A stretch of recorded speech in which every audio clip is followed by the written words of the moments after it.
அனைவருக்கும் வணக்கம். ஸோ இந்த வீடியோவில் என்ன பார்க்க போகிறோம்னா உள்ளாட்சி அரசாங்கம். ஸோ இதற்கு முன்னாடி நம்ம மத்திய அரசு பார்த்துருக்கோம், மாநில அரசு பார்த்துருக்கோம். அடுத்ததாக இந்தியாவில் இருக்கக்கூடிய மூன்றாவது கட்ட அரசாட்சி, ஸோ மூன்றாவது கட்ட ஆட்சி முறைன்னு சொல்லலாம். ஸோ மத்தியில் ஒரு அரசாங்கம் இருக்கும், அவங்க கீழே மாநில அரசாங்கம் இருக்கும். இந்த மாநிலத்திற்கு கீழே உள்ளாட்சி அரசாங்க அமைப்புகள் இருக்கும். ஸோ இந்த உள்ளாட்சி அரசாங்க அமைப்புகளை பொறுத்த வரைக்கும் நம்ம இரண்டாக பிரிச்சிருக்கோம். கிராம உள்ளாட்சி மற்றும் நகர்ப்புற உள்ளாட்சி அப்படின்னு சொல்லிட்டு இரண்டாக பிரிக்கிறோம். இதில் கிராம உள்ளாட்சியில் ஊராட்சி, ஊராட்சி ஒன்றியம் மற்றும் மாவட்ட ஊராட்சி அப்படின்னு சொல்லி 3 பிரிவுகளாக பிரிக்கப்பட்டிருக்கும். நகராட்சியை பொறுத்த வரைக்கும், ஸோ அதாவது நகர்ப்புற உள்ளாட்சியை பொறுத்த வரைக்கும் பேரூராட்சி, நகராட்சி, மாநகராட்சி அப்படிங்கிற மாதிரியும் பிரிக்கப்பட்டிருக்கும். ஸோ இது ஒவ்வொன்றையும் தொடர்பானதை படிக்கணும். அது மட்டும் இல்லாமல் இவை உருவானதற்கு காரணமாக இருந்தவர்கள், அடுத்ததாக இதற்கான பல்வேறு கமிட்டிகள், அப்புறம் சட்ட திருத்தங்கள், அதில் சொல்லப்பட்டிருக்கக்கூடிய பணிகள், ஸோ எந்த அட்டவணையில் இதை பற்றி சொல்லுது, எந்த வருஷத்தில் இது கொண்டு வரப்பட்டது, இந்த மாதிரி பல்வேறு தகவல்களை இதில் கேட்கலாம். முதல்ல 6ஆம் வகுப்பில் இருக்கக்கூடிய தகவல்களை பார்த்துடலாம். ஸோ இது எங்கெங்கே இருக்குது அப்படின்னு சொல்லி பார்த்தோன்னா 6ஆம் வகுப்பு, 9ஆம் வகுப்பு மற்றும் 11ஆம் வகுப்பு 3 பாடங்களில் 3 வகுப்புகளில் இதற்கான பாடங்கள் இருக்குது. ஸோ முதல்ல 6ஆம் வகுப்பில் இருக்கக்கூடிய பார்த்துடலாம். ஸோ ஃபர்ஸ்ட் மாநகராட்சியை பற்றி இங்கே சொல்லியிருப்பாங்க. மாநகராட்சி அப்படின்றது என்ன அப்படின்னா பல லட்சம் மக்கள் தொகை. ஸோ அந்த 3 பிரிவு, முதல்ல நகராட்சி பிரிவுக்கு போகிறாங்க. அதில் ஹையஸ்டாக இருக்கக்கூடிய மாநகராட்சி அப்படிங்கிறது பல லட்சம் மக்கள் தொகை மற்றும் வருவாய் கொண்டது தான் நமக்கு மாநகராட்சின்னு சொல்லி அறிவிப்பாங்க. தற்போதைய நிலையில் ஸோ ரீசெண்டாக ஒரு 2-3 வாரத்திற்கு முன்பாக தான் தமிழக முதல்வர் அவர்களால் ஸோ ஒரு 4 நகராட்சிகள் சேர்க்கப்பட்டது. தற்போதைய நிலையில் தமிழ்நாட்டில் 25 மாநகராட்சிகள் உள்ளன. ஸோ கும்பகோணம், அப்புறம் பார்த்தோன்னா நாமக்கல், ஸோ இவையெல்லாம் சேர்க்கப்பட்டது. நெக்ஸ்ட் அடுத்ததாக இந்த புத்தகத்தில் 12 தான் கொடுத்துருப்பாங்க, நமக்கு இன்க்ரீஸ் ஆகிடுச்சு. நெக்ஸ்ட் ஸோ சென்னை மாநகராட்சி தான் இந்தியாவோட மிக பழமையான உள்ளாட்சி அமைப்பு அப்படின்னு சொல்லிட்டு சொல்கிறாங்க. அதற்கு அடுத்ததாக நகராட்சினா என்னன்னு சொல்லுவாங்க. நகராட்சி அப்படின்றது எப்படி ஞாபகத்தில் வச்சுக்கோன்னா 1 லட்சம் மற்றும் அதற்கு மேற்பட்ட மக்கள் தொகை உடையதை நம்ம நகராட்சி அப்படின்னு சொல்லிட்டு சொல்லலாம். ஸோ இங்கே நமக்கு இந்த 3 பிரிவை நம்ம பிரிச்சதை இங்கே சொல்லியிருந்திருக்காங்க. ஸோ நகர்ப்புறத்தை என்ன பண்ணுறாங்க, மாநகராட்சி, நகராட்சி, பேரூராட்சியும், கிராமப்புறத்தை ஊராட்சி, ஊராட்சி ஒன்றியம், மாவட்ட ஊராட்சின்னு பிரிக்கிறாங்கன்றாங்க. இது எதன் அடிப்படையில் பிரிக்கப்பட்டிருக்கு அப்படின்னு சொல்லி பார்த்தோன்னா மக்கள் தொகை மற்றும் வருவாய் இதன் அடிப்படையில் தான் பிரிக்கப்பட்டிருக்கு. நெக்ஸ்ட் நகராட்சி அப்படிங்கிறது 1 லட்சம் மற்றும் அதற்கு அதிகமான மக்கள் தொகை உடையது மற்றும் வருவாய் இருக்கக்கூடியது நகராட்சின்னு சொல்லுவாங்க. தமிழ்நாட்டின் முதலாக உருவாக்கப்பட்ட நகராட்சி வாலாஜாபேட்டை, வேலூர் மாவட்டத்தில் இருக்குது. நகராட்சி அதிகமாக இருக்கக்கூடிய மாவட்டம் எதுன்னு கேட்டாங்கன்னா காஞ்சிபுரம். நெக்ஸ்ட் அடுத்ததாக 3வது, ஸோ நகர்ப்புற உள்ளாட்சியில் இருக்கக்கூடிய 3வதானது பேரூராட்சின்னு சொல்லி அழைக்கப்படக்கூடியது. இது என்ன அப்படின்னு சொல்லி பார்த்தோன்னா 10,000 மக்கள் தொகை. ஸோ சுமாராக 10,000 மற்றும் அதற்கு மேற்பட்ட மக்கள் தொகை கொண்டது தான் நம்ம பேரூராட்சி அப்படின்னு சொல்லிட்டு சொல்லுவோம். ஸோ இது பார்த்தோன்னா கிராம ஊராட்சிக்கும், ஸோ கிராம ஊராட்சிக்கும் நகர்ப்புற ஊராட்சிக்கும் இடையே பாலமாக இருக்குது அப்படின்ற மாதிரி சொல்லலாம். நெக்ஸ்ட் ஸோ இந்தியாவிலேயே முதன்முறையாக பேரூராட்சி அப்படின்ற உள்ளாட்சி அமைப்பு ஏற்படுத்தப்பட்ட மாநிலம் தமிழ்நாடு. இங்கே தான் இது உருவாக்கப்படுது. அடுத்ததாக இந்த நகர்ப்புற உள்ளாட்சி அமைப்புகளுடைய அரசு ரீதியான தலைவர்கள். ஸோ இது பார்த்தோன்னா அரசு நிர்வாக அதிகாரிகளை பற்றி சொல்கிறாங்க. மாநகராட்சிக்கு அரசு அதிகாரியாக இருக்கவர் ஆணையர், மாநகராட்சி ஆணையர்னு சொல்லுவாங்க. இவர் ஒரு இந்திய ஆட்சிப்பணி அதிகாரி, அதாவது ஒரு IAS தான் இதற்கு தலைவராக இருப்பார், அதாவது ஆணையராக இருப்பார். அடுத்ததாக நகராட்சியை பொறுத்த வரைக்கும் நகராட்சி ஆணையர் அப்படின்றவர் இருப்பார். இது இந்த பொசிஷன் பார்த்தீங்கன்னா தற்போது Group 2 நான் இன்டர்வியூ போஸ்ட்டில் இப்போ இந்த நகராட்சி ஆணையர் அப்படின்ற போஸ்டிங் இருக்குது. அடுத்தாக பேரூராட்சியின் நிர்வாக அலுவலர் பேர் செயல் அலுவலர் அப்படின்னு சொல்லிட்டு சொல்லுவாங்க, EO அப்படிங்கிற மாதிரி சொல்லுவாங்க. ஸோ நெக்ஸ்ட் பார்த்தோன்னா கிராமப்புற ஊராட்சியை பற்றி சொல்கிறாங்க. ஸோ கிராமப்புற ஊராட்சியை பொறுத்த வரைக்கும் ஸோ கீழ் மட்டத்தில், அதாவது பார்த்தோன்னா மக்களுடைய நேரடியாக தொடர்பில் இருக்கக்கூடிய அமைப்பு பார்த்தோன்னா கிராம ஊராட்சி அப்படின்னு சொல்லப்படக்கூடியது. இந்த ஊராட்சி அப்படிங்கிறது பார்த்தோன்னா அதாவது ஒவ்வொரு 500 ஒரு 500 கிராம மக்கள், ஸோ அந்த 500க்கு மேற்பட்டவங்களுக்கு இருக்கிறது நம்ம ஒரு கிராமம் அப்படிங்கிற மாதிரி கணக்கில் கொண்டு வரும். அந்த கிராமங்களை பகுதிகளாக பிரிப்பாங்க, வார்டு அப்படின்ற மாதிரி பிரிப்பாங்க. ஸோ இதனுடைய பிரதிநிதிகளை வார்டு மெம்பர்ஸ் அப்படின்ற மாதிரி சொல்லுவாங்க. ஸோ இந்த கிராம ஊராட்சியை பொறுத்த வரைக்கும் அவங்க 4 ஓட்டு போடுவாங்க. ஸோ கிராம ஊராட்சியில் பொறுத்த வரைக்கும் அவங்க 4 ஓட்டு போடுவாங்க. யாரை தேர்ந்தெடுக்கப்படுவாங்க அப்படின்னு சொல்லி பார்க்குறப்போ ஊராட்சி மன்ற தலைவரை தேர்ந்தெடுப்பாங்க, வார்டு மெம்பர்ஸ் பகுதி உறுப்பினர்களை தேர்ந்தெடுப்பாங்க, அடுத்ததாக கவுன்சிலர் ஊராட்சி ஒன்றிய உறுப்பினரை தேர்ந்தெடுப்பாங்க மற்றும் மாவட்ட ஊராட்சி குழு உறுப்பினரை தேர்ந்தெடுப்பாங்க. நெக்ஸ்ட் இவங்க போடுற அடிப்படையில் தான் இந்த ஊராட்சி ஒன்றியம் இதில் இருக்கக்கூடிய உறுப்பினர்கள்லாம் தேர்ந்தெடுக்கப்படுறாங்க. இப்போ ஒரு கிராம ஊராட்சி, இப்போ நான் வேலை பார்க்குறது ஒரு கிராம ஊராட்சி அப்படின்றப்போ ஸோ பக்கத்தில் இருக்கக்கூடிய 2-3 கிராம ஊராட்சிகள்லாம் சேர்ந்து தான் ஊராட்சி ஒன்றியம் அப்படின்றது அமைக்கப்படுது. ஊராட்சி ஒன்றியம் அப்படின்றது அமைக்கப்படுது. ஸோ ஒவ்வொரு ஊராட்சிக்கும் ஒரு கவுன்சிலர் இருப்பார். இந்த ஊராட்சிக்கோட கவுன்சிலர்கள் எல்லாம் சேர்ந்து ஊராட்சி ஒன்றிய தலைவர் அப்படின்றவரை தேர்ந்தெடுப்பாங்க. ஸோ அது மட்டும் இல்லாமல் துணைத் தலைவரும் இருப்பார். ஸோ இதனுடைய இந்த ஊராட்சி ஒன்றியத்தின் நிர்வாக ரீதியான தலைவர் BDO, பிளாக் டெவலப்மெண்ட் ஆஃபீஸர். அவர் தான் நிர்வாக ரீதியான தலைவர், வட்டார வளர்ச்சி அலுவலர்னு சொல்லுவாங்க. நெக்ஸ்ட் வந்து விழுப்புரம் மாவட்டத்தில் தான் அதிகப்படியாக 22 ஊராட்சி ஒன்றியம் இருக்குது. நீலகிரிலையும் பெரம்பலூர்லையும் 4 ஊராட்சி ஒன்றியம் இருக்குன்ற மாதிரி சொல்கிறாங்க. இது 2 குறைந்தது. அடுத்து மாவட்ட ஊராட்சி. ஸோ மாவட்ட ஊராட்சி அப்படின்றது ஒரு மாவட்டத்தை பல்வேறு பிரிவுகளாக பிரிப்பாங்க. எப்படின்னா 50,000 மக்கள் தொகை அப்படின்ற அடிப்படையில் கொண்ட மாவட்ட ஊராட்சிகளாக பிரிப்பாங்க. ஸோ இதுக்கு வந்து பார்த்தோன்னா கிராம ஊராட்சி மூலமாக தேர்ந்தெடுக்க, ஸோ கிராமப்புற ஊராட்சி மக்கள் வந்து கிராமப்புற ஊராட்சி மக்கள் தான் வந்து தேர்ந்தெடுக்கிறாங்க. ஓகேங்களா? ஸோ நெக்ஸ்ட் வந்து பார்த்தோன்னா மாவட்ட ஊராட்சி குழு உறுப்பினர்கள் அவங்க தேர்ந்தெடுத்த நபர்களில் இருந்து ஒருத்தர் மாவட்ட ஊராட்சி குழு தலைவராக தேர்ந்தெடுக்கப்படுவார். ஸோ இவங்களோட டியூட்டி என்ன, மாவட்ட ஊராட்சி டியூட்டி என்னன்னா அதற்கு கீழே இருக்கக்கூடிய ஊராட்சி ஒன்றியம் மற்றும் கிராம ஊராட்சியினுடைய பகுதிகளை மேற்பார்வையிடுறதான் இவங்களுடைய பணி. நெக்ஸ்ட் வந்து இந்த பகுதி இந்த மக்கள் பிரதிநிதியாக தேர்ந்தெடுக்கப்பட்ட பகுதி என்ன சொல்றாங்க, வார்டு. இது உங்க ஊர்லேயே கேள்விப்பட்டிருப்பீங்க. ஒன்று நீங்கள் நகராட்சியில் இருக்கலாம், கிராமத்தில் இருக்கலாம், எதனா வேணாலும் இருக்கலாம். ஸோ இந்த வார்டு அப்படின்ற மாதிரி வந்து சொல்லுவாங்க. ஸோ பகுதி உறுப்பினர்களை எப்படி தேர்ந்தெடுப்பாங்க, மக்கள் நேரடி தேர்தல் மூலமாக தான் தேர்ந்தெடுப்பாங்க. அதே மாதிரி தான் மாநகராட்சி தலைவர். ஸோ மாநகராட்சியை பொறுத்த வரைக்கும் மேயரும் நகராட்சி தலைவரும், ஸோ நகராட்சி தலைவர் இவங்க வந்து மக்களால் தேர்ந்தெடுக்கப்படக்கூடியவங்க. மாநகராட்சியோட தலைவர் மேயர். அடுத்தது நகராட்சி தலைவர், இவர் வந்து நேரடி தேர்தல் மூலமாக இவங்க 2 பேர் தேர்ந்தெடுக்கப்படுறாங்க. இதனுடைய துணை தலைவர்கள், ஸோ வந்து துணை மேயர்னு சொல்லுவாங்க. அடுத்து வந்து பார்த்தோன்னா நகராட்சி துணை தலைவர், இவங்க 2 பேரும் அந்த பகுதியுடைய வார்டு மெம்பர்ஸால் தேர்ந்தெடுக்கப்படுறாங்க. இப்போ திருச்சி மாவட்டம் எடுத்துக்கிட்டோம்னா திருச்சியில் இருக்கக்கூடிய வார்டு மெம்பர்ஸ் வந்து தேர்ந்தெடுப்பாங்க. ஸோ யார் அப்படின்னு சொல்லி பார்த்தோன்னா வந்து துணை மேயரை தேர்ந்தெடுப்பாங்க. அது மட்டும் இல்லாமல் அவருடைய நகராட்சினா நகராட்சியில் இருக்கக்கூடிய துணை தலைவரை ஓட் போட்டு அவங்களுக்குள்ள இருந்து தேர்ந்தெடுப்பாங்க. நெக்ஸ்ட் அடுத்தாக இந்த கிராம ஊராட்சியோட பணிகளை பற்றி சொல்கிறாங்க.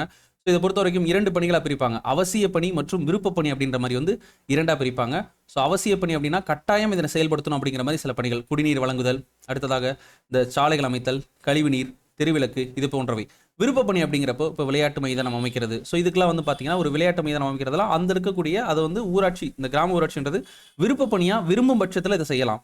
கட்டாயமாக செய்கிறதுக்கும் விரும்ப பட்சத்தில் செய்கிறதுக்கும் வித்தியாசம் இருக்குது. ஸோ அதான் வந்து இங்கே வந்து சொல்கிறாங்க. நெக்ஸ்ட் மாநகராட்சியின் பணி. ஸோ எல்லாமே ஒரே தான். ஸோ வந்து பார்த்தோன்னா எல்லாமே குடிநீர் பணி, தெருவிளக்கு அமைத்தல், தூய்மை பணி அங்கே பண்ணுறதான் இங்கேயும் பண்ணுவாங்க. ஸோ மாநகராட்சியை பொறுத்த வரைக்கும் பெரிய அளவிலான மக்கள் தொகை இருக்கிறதுனால இவங்களுடைய பணி மிகவும் அதிகமாக இருக்கும். ஸோ மேம்பாலம் அமைக்கிறது, ஸோ வந்து மருத்துவ சேவை மற்றும் சாலை அமைத்தல், இந்த மாதிரி திடக்கழிவு மேலாண்மை, இது எல்லாமே வந்து மிக அதிக அளவில் இருக்கும் மாநகராட்சியை பொறுத்த வரைக்கும், வேலையை பொறுத்த வரைக்கும். நெக்ஸ்ட் அடுத்ததாக இந்த அதிகாரிகள் எல்லாமே சேர்ந்து தான், அதாவது அரசு ரீதியாக பார்க்குறப்ப நிர்வாக ரீதியான அதிகாரிகள் இருப்பாங்க, மக்களால் தேர்ந்தெடுக்கப்பட்ட பிரதிநிதிகள் இருப்பாங்க. இவங்க 2 பேரும் சேர்ந்து தான் இந்த உள்ளாட்சி அமைப்பை வந்து ஒரு செயல்பாட்டுக்குரியதாக வந்து மாற்றுறாங்க அப்படின்னு சொல்லிட்டு சொல்லலாம். நெக்ஸ்ட் கிராம ஊராட்சி. ஸோ இவங்க வந்து வரி, இவங்க என்னென்ன முறையில் வந்து வருவாய் வருது அப்படின்னு சொல்லி பார்க்குறப்போ வீட்டு வரி, தொழில் வரி, கடை வரி, குடிநீர் இணைப்புக்கு, நிலவரியிலிருந்து ஒரு பங்கு, சொத்துரிமை மாற்றுறதுக்காக, அப்புறம் நிதி ஒதுக்கீடு, மத்திய மாநில அரசுகளோட நிதி, இதனால் வந்து அவங்களுக்கு வந்து வருவாய் கிடைக்குது. அடுத்து மாநகராட்சியை பொறுத்த வரைக்கும் ஸோ இதே தான் அவங்களுக்கும் சில எக்ஸ்ட்ரா வரும். வாகன கட்டணம், பொழுதுபோக்கு கட்டணம், இதெல்லாம் வந்து அவங்களுக்கு வந்து கிடைக்கும். ஏன் அப்படின்னா இப்போ வந்து பார்த்தீங்கன்னா ஒரு சைக்கிள் ஸ்டாண்டு, இந்த ரயில்வே இது இருக்கக்கூடிய இந்த மாதிரி வந்து ஸ்டாண்ட்லாம், பஸ் ஸ்டாண்டில் பக்கத்தில் இதெல்லாம் போடுறாங்கல்ல, ஸோ வந்து இந்த பைக் ஸ்டாண்ட் இதெல்லாம் போடுறாங்கல்ல, ஸோ அந்த மாதிரி வந்து இதுக்கெலாம் வந்து அவங்க வந்து ஒரு கட்டணம் வந்து கட்டணும். அடுத்தாக வந்து அடுத்த வந்து இந்த கிராம சபை அப்படின்ற விஷயத்தை வந்து பற்றி சொல்ல வராங்க. ஸோ கிராம சபை அப்படின்றது பார்த்தோன்னா ஒவ்வொரு ஊராட்சியிலும் கிராம சபைன்றது அமைக்கப்படுது. இது ஒரு நிரந்தர அமைப்பு. ஸோ இது வந்து பார்த்தோன்னா மக்களாட்சி அமைப்போட ஆணிவேர் அப்படின்னு சொல்லிட்டு சொல்கிறாங்க. ஸோ 18 வயது நிறைவடைந்து ஓட்டர் லிஸ்ட்டில் அவரோட பேர் இருந்துச்சுன்னா அவர் இந்த கிராம சபையில் கலந்துக்கலாம். இதில் மாவட்ட ஆட்சித்தலைவர், வட்டார வளர்ச்சி தலைவர், ஆசிரியர், அந்த ஊர் மக்கள் எல்லாருமே கலந்துப்பாங்க. அதில் தான் தங்களுடைய தேவைகளை சொல்லக்கூடிய ஒரு இடமா இது இருக்குது. ஸோ இதை பொறுத்த வரைக்கும் இந்த கூட்டம் வந்து இந்தியாவை பொறுத்த வரைக்கும் 4 நாட்களில் கூடும். இந்தியா முழுசும் 4 நாள் கூடும். ஜனவரி 26, மே 1, ஆகஸ்ட் 15, அக்டோபர் 2, இந்த 4 நாட்களுமே விடுமுறை நாட்கள். ஒவ்வொன்றுமே முக்கியமான விடுமுறை நாள் கவர்மெண்ட்டுடையது. அடுத்த பார்த்தோன்னா தமிழ்நாட்டை பொறுத்த வரைக்கும் எக்ஸ்ட்ரா ஒரு 2 நாட்கள். ஸோ எக்ஸ்ட்ரா இது மட்டும் இல்லாமல் 2 நாட்கள் வந்து சேர்க்கப்பட்டது. அப்படி தமிழகத்தில் எக்ஸ்ட்ரா சேர்க்கப்பட்ட 2 நாட்கள் என்னென்ன அப்படின்னு சொல்லி பார்த்தோன்னா மார்ச் 22, வந்து மார்ச் 22 உலக தண்ணீர் தினம் மற்றும் நவம்பர் 1 இது உள்ளாட்சி தினம். ஸோ இந்த 2 தினங்களும் தமிழகத்தில் எக்ஸ்ட்ரா சேர்க்கப்பட்டிருக்குது. ஸோ இது மட்டும் இல்லாமல் வந்து ஏதேனும் வேறு ஏதாவது முக்கியமான சுச்சுவேஷன் கிராமத்துக்குள்ளனா இவங்க சிறப்பு கிராம சபை கூட்டமையும் கூட்டுவாங்க. அடுத்தாக இந்த தேசிய பஞ்சாயத்து ராஜ் சட்டம் கொண்டு வரப்பட்டது. நமக்கு வந்து 1992 ஏப்ரல் 24 அன்னைக்கு தான் தேசிய ஊராட்சி தினமாக கொண்டாடப்படுது. அடுத்தாக இப்படிப்பட்ட ஒரு பஞ்சாயத்து ராஜ்ன்ற பேர் அமைத்தவர், பேரை வந்து சொன்னவர் யாருன்னு சொல்லி பார்த்தோன்னா மகாத்மா காந்தி அவர்கள். நெக்ஸ்ட் வந்து இந்த அடுத்தது 9th and 11th 12th போகிறப்ப இன்னும் நமக்கு எக்ஸ்ட்ரா தகவல்கள் தெரிய வரும். ஸோ பஞ்சாயத்தோட அமைப்பு சிறப்பம்சத்தை சொல்கிறாங்க. கிராம சபை அமைக்கணும், 3 அடுக்கு ஊராட்சி அமைப்பு இருக்கணும், இடஒதுக்கீடு, தேர்தல், அவங்களுடைய பதவிக்காலம், நிதிக்குழு அமைக்கப்படுறது, அவங்களுடைய கணக்கு தணிக்கை யார் பார்க்குறாங்க, இந்த மாதிரி விஷயங்கள் எல்லாத்தையுமே அந்த பஞ்சாயத்து ராஜ் சட்டத்தில் சொல்லப்பட்டிருக்குது. 73 மற்றும் 74வது சட்ட திருத்தங்களில் இது தொடர்பான தகவல்கள் எல்லாம் கொடுத்துருக்காங்க. ஸோ உள்ளாட்சியில் பெண்களின் பங்கு, ஸோ பெண்கள் மற்றும் பட்டியலின பழங்குடியினருக்கு பார்க்குறப்போ இடஒதுக்கீடு அப்படின்றது கொடுக்கப்பட்டிருக்குது. பெண்களை பொறுத்த வரைக்கும் ஸோ மொத்தமாக 33% இடஒதுக்கீடு கொடுக்கப்பட்டிருக்குது. அது அந்த 2011 பார்த்தோம்னா உள்ளாட்சி தேர்தலில் பெண்கள் 38% வெற்றி பெற்றிருக்கிறாங்க. 2016ஆம் ஆண்டு தமிழகத்தை பொறுத்த வரைக்கும் 50% இடஒதுக்கீடு பெண்களுக்கு கொடுத்துருக்கோம். ஸோ உள்ளாட்சி பொறுத்த வரைக்கும் 50% இடஒதுக்கீடு கொடுத்துருக்கோம். உள்ளாட்சி தேர்தல் ஸோ இது ஒவ்வொரு 5 வருஷத்துக்கு ஒரு தடவை நடக்கும். இதை நடத்தக்கூடிய அமைப்பு மாநில தேர்தல் ஆணையம், அந்த அமைப்பு தான் நடத்தும். நெக்ஸ்ட் வந்து இந்த மாநில தேர்தல் ஆணையம் அடுத்த வந்து மாநில நிதிக்குழு அப்படிங்கிறது வந்து அமைக்கப்படும். அதை வந்து இங்கே கொடுக்கல, அடுத்த மேல் வகுப்பில் கொடுத்துருப்பாங்க. தமிழ்நாட்டில் இருக்கக்கூடிய கிராம ஊராட்சியெல்லாம் கொடுத்துருக்காங்க. 12,524 கிராம ஊராட்சிகள் இருக்குது. நெக்ஸ்ட் வந்து இப்போ வந்து கரண்ட்டில் இருக்கக்கூடிய அப்டேட்டட் கரண்ட் அஃபேர்ஸையும் சேர்த்து இதெல்லாம் நம்ம பார்த்துக்கிற மாதிரி இருக்கும். நெக்ஸ்ட் வந்து அடுத்த வந்து இப்போ நைன்த்தில் என்ன சொல்லியிருக்காங்க, இது 11th இருக்கும். 9th என்ன சொல்லியிருக்காங்கன்னு பார்த்துடலாம். ஸோ 9th வந்து பார்த்தோன்னா இதே தான், என்ன கொஞ்சம் ஹிஸ்ட்ரி அப்படின்றத வந்து சேர்த்து நமக்கு வரலாற்று பின்னணி வந்து சொல்லுவாங்க. ஸோ பிற்கால சோழர்கள், தஞ்சை சோழ பேரரசு காலத்தில் உருவான அந்த உத்திரமேரூர் கல்வெட்டு, அந்த விஷயத்தை பற்றி சொல்லுவாங்க. அதற்கடுத்ததாக ரிப்பன் பிரபு, ஸோ உள்ளாட்சி அமைப்புகளின் தந்தை என்று அழைக்கப்படக்கூடிய ரிப்பன் பிரபு, அவரை பற்றின தகவல் சில விஷயம் கொடுத்துருப்பாங்க. அவர் வந்து இந்தியர்களுக்கு சுதந்திரம் அப்படின்ற விஷயத்தை வந்து கொஞ்சம் கண்ணில் காட்டினது அவர் தான். ஸோ உள்ளாட்சி அமைப்புகளுக்கு வந்து பார்க்கணும்னா ஒரு அமைப்புன்னு அவரை ஏற்படுத்தணும், அதில் வந்து இவங்கெல்லாம் உறுப்பினர்களாக இருக்கணும் அப்படின்றதெல்லாம் உருவாக்குனது இந்த ரிப்பன் பிரபு அவர்கள் தான். ஸோ அவர் தான் உள்ளாட்சி அமைப்புகளின் தந்தைன்னு சொல்லி அழைக்கப்படுறாரு. அதுக்கப்புறம் வந்து பார்த்தோன்னா வந்து 1935 மாகாணங்களில் தன்னாட்சி அறிமுகப்படுத்தப்படுது. அதுக்கடுத்ததாக 1937 நடைமுறைக்கு வருது. இதெல்லாம் அந்த அவர் காட்டினதுக்கு அப்புறம் தான் இந்த விஷயம்லாம் நடக்க ஆரம்பிக்குது. நெக்ஸ்ட் வந்து இந்திய விடுதலை அடைஞ்சதுக்கு அப்புறம் என்னென்ன நடந்துச்சுன்னு சொல்லி பார்த்தோம்னா 1957 இருந்து 86 வரைக்கும் 4 முக்கிய குழுக்கள். ஸோ இந்த 4 முக்கிய குழுக்கள் மிகவும் முக்கியமானது, இயரும் முக்கியம், அவங்க சொன்ன பரிந்துரைகளும் முக்கியம்.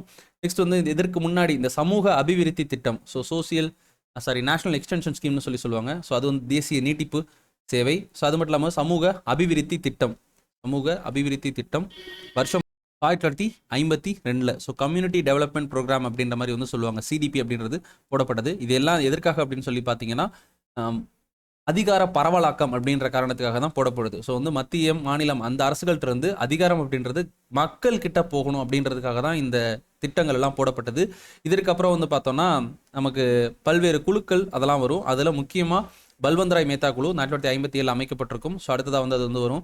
நெக்ஸ்ட் வந்து இந்த 4 குழுக்களோட முடிவில் தான் 73 மற்றும் 74வது அரசமைப்பு சட்ட திருத்தங்கள் பண்ணப்படும் 1992. ஸோ அதில் என்னென்ன சொல்கிறாங்கன்னு சொல்லி அவங்க சொல்லியிருந்திருப்பாங்க. ஸோ அந்த கிராம சபை அமைக்கணும்னு சொல்லியிருப்பாங்க. அடுத்த வந்து பார்த்தோன்னா உள்ளாட்சி அமைப்புன்றது ஊராட்சி மற்றும் நகராட்சிகளுக்கு நிறுவனமாக செயல்படும் சொல்லியிருப்பாங்க. அப்புறம் நேரடி தேர்தல் மூலமாக தேர்ந்தெடுக்கப்படுறது, அப்புறம் இடஒதுக்கீடு விஷயத்தை பற்றி சொல்லியிருப்பாங்க.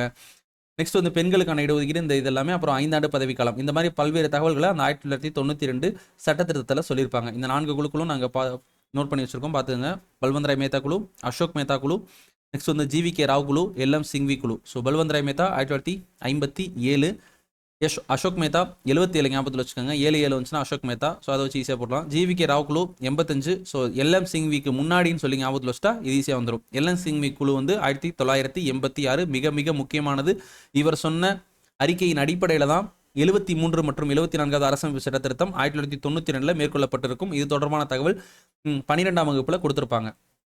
நெக்ஸ்ட் வந்து 1994 தமிழ்நாடு பஞ்சாயத்து ராஜ் சட்டம். ஸோ வந்து இந்த 1992 சட்ட திருத்தத்தின் அடிப்படையில் நமக்கு 94 நமக்கு தமிழ்நாடு பஞ்சாயத்து ராஜ் சட்டம் உருவாக்கப்பட்டிருக்கும். அதில் என்னென்ன சொல்லியிருக்காங்கன்னு சொல்லி பாருங்க. 3 அடுக்கு அரசமைப்பு, கிராம சபை, தேர்தல் ஆணையம் நிறுவுதல், நிதி ஆணையம் நிறுவுதல், அதாவது மாநில நிதி ஆணையம், அப்புறம் இடஒதுக்கீடுன்றது பெண்களுக்கும் SC/STக்கும். நெக்ஸ்ட் வந்து மாவட்ட திட்டக்குழு அப்படின்ற அமைக்கிற விஷயத்தெல்லாம் இந்த பஞ்சாயத்து ராஜ் சட்டம் வந்து சொல்லியிருக்கு. நெக்ஸ்ட் கிராம ஊராட்சி, நம்ம அங்கே சொன்னதான் மறுபடியும் இங்கே சொல்ல போகிறாங்க. ஸோ வந்து வேறு ஒன்றும் டிஃப்ரெண்ட்லாம் இருக்காது. என்ன இந்த உறுப்பினர்கள் இதெல்லாமே சொல்கிறாங்க. ஸோ பணிக்காலம்ன்றது வந்து 5 ஆண்டு. ஸோ வந்து 18 வயது பூர்த்தி அடைந்தவர் எல்லாமே கிராம ஊராட்சியில் வந்து பங்கேற்க முடியும். கிராம ஊராட்சியின் செயல்பாடுகள் போன 6ஆம் வகுப்பில் பார்த்த அதே தான் இங்கேயும் இருக்கும். இதில் விருப்ப பணி அப்படின்றது என்ன, அவசிய பணி அப்படின்றதையும் நம்ம வந்து சொல்லியிருப்போம்.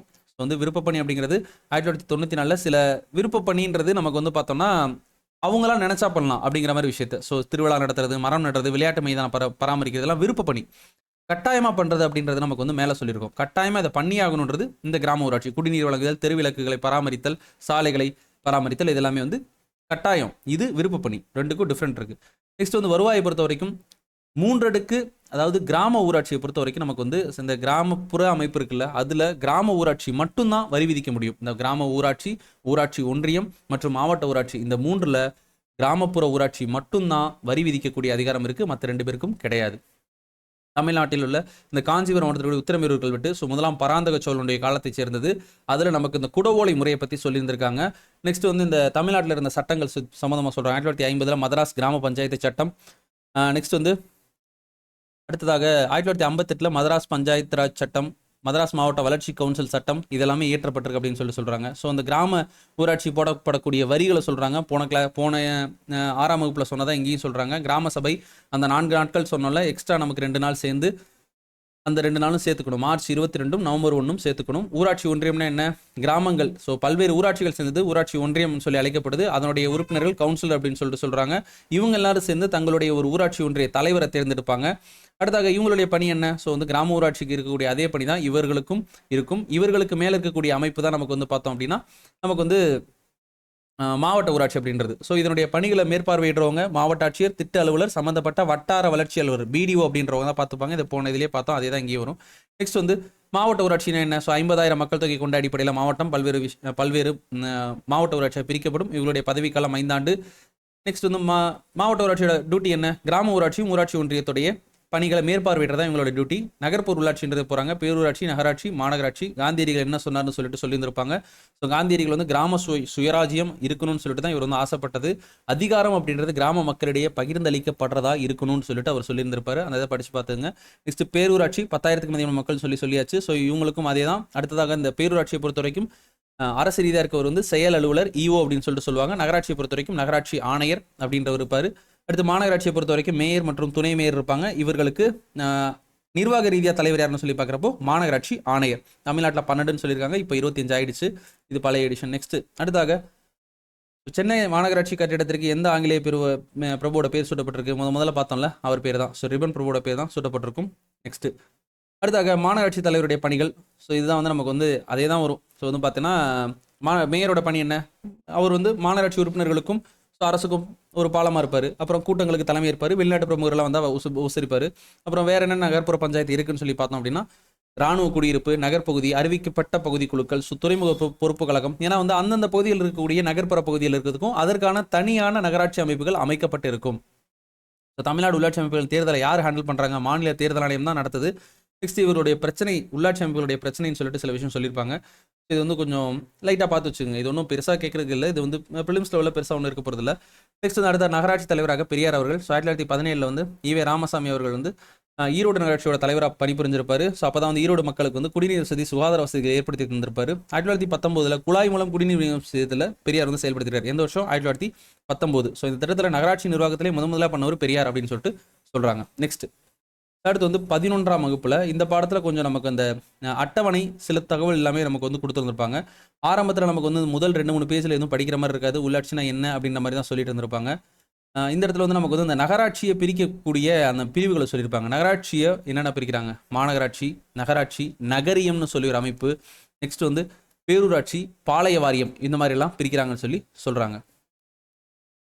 மாநகராட்சி, நகராட்சி, பேரூராட்சி, நடுவில் நகரியம்னு ஒன்று இருக்குது. அடுத்து பாளைய வாரியம் அப்படின்னு சொல்லிட்டு இருக்குது. இந்த நகரியம் அப்படின்றது என்னென்னா தொழில் நகரத்தை தான் நகரியம்னு சொல்லுவாங்க.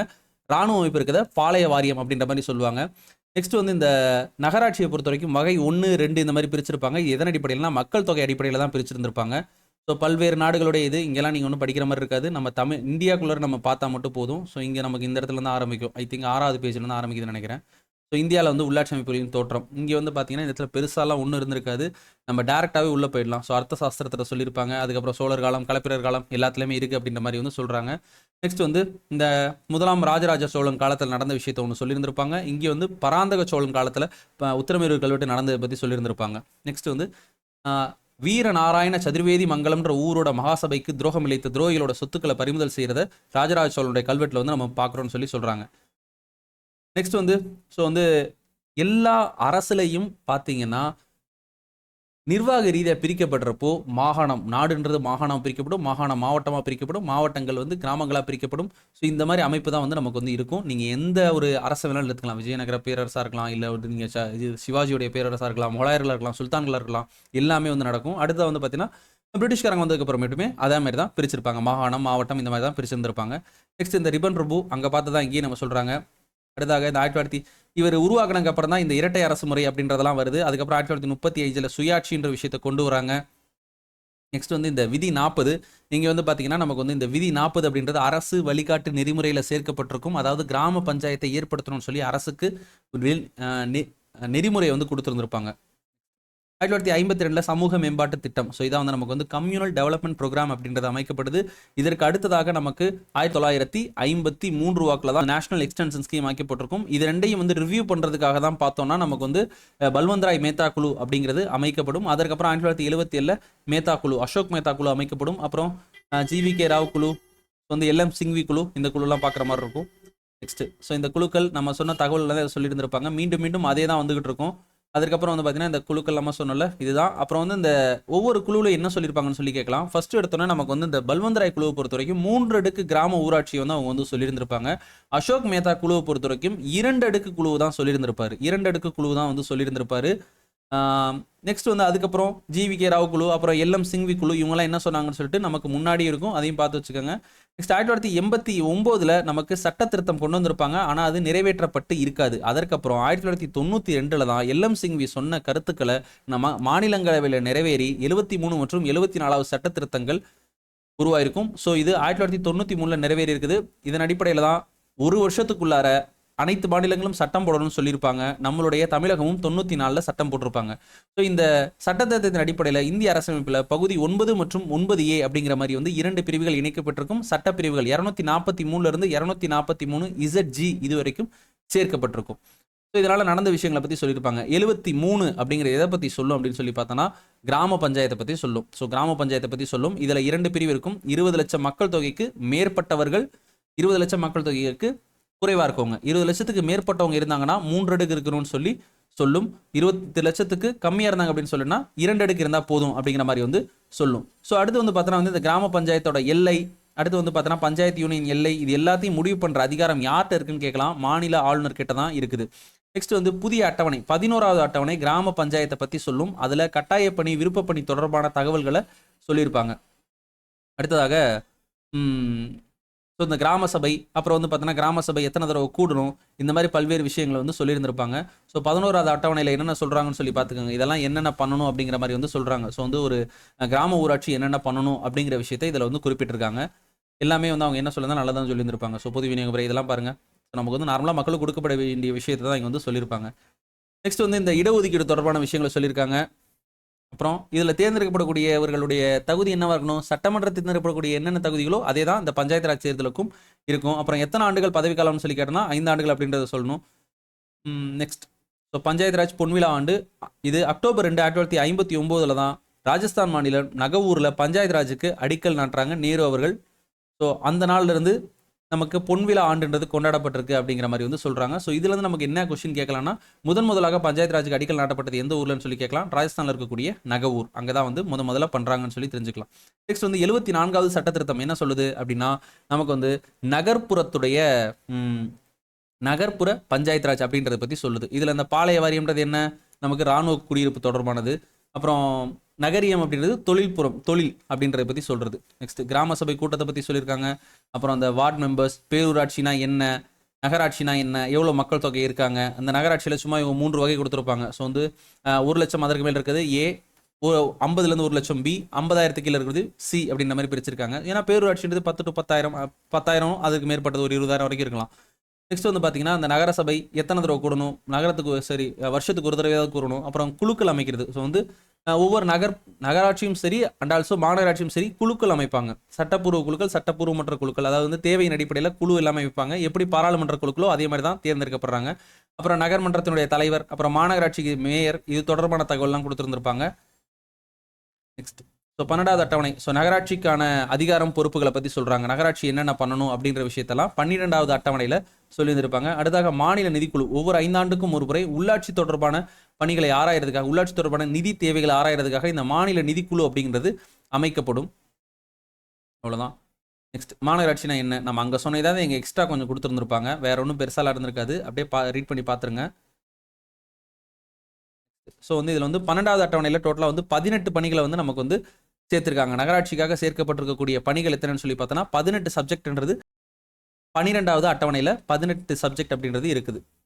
அது மட்டும் இல்லாமல் 11வது அட்டவணையில் எத்தனை சப்ஜெக்ட் இருக்குன்னு சொல்லி கேட்கலாம். 11வது அட்டவணையில் டோட்டலாக 29 பணிகள் வந்து கொடுத்துருந்துருப்பாங்க. அவ்வளோதான். இதை பொறுத்த வரைக்கும் வேறு எதுவும் தேவை கிடையாது. தமிழ்நாட்டின் உள்ளாட்சி அமைப்புகள் நம்ம அந்த சட்டம் சொல்லிட்டோம். 1994 தான் பஞ்சாயத்து சட்டம் அமைக்கப்பட்டதுன்னு சொன்னோம். அது 96 வந்து திருத்தப்பட்டிருக்கும். அவ்வளோதான். நெக்ஸ்ட் இவ்வளோ தான் நமக்கு தேவையான விஷயம் எல்லாமே பார்த்துட்டோம். தற்கால பிரச்சனைகள் சொல்லிட்டு கரண்ட் இதுக்கு வந்துட்டாங்க. ஸோ பார்த்து வச்சுங்க. இது 2018 வந்து திருத்தப்பட்டிருக்குது அப்படின்னு சொல்லிட்டு சொல்லியிருக்காங்க. உள்ளாட்சி அமைப்புகள் ஃபுல்லாக முடிச்சிட்டோம். ஸோ நெக்ஸ்ட் வீடியோவில் அடுத்த கூட்டாட்சி அமைப்புகள் தொடர்பான விஷயங்களை பார்க்கலாம். நன்றி, வணக்கம்.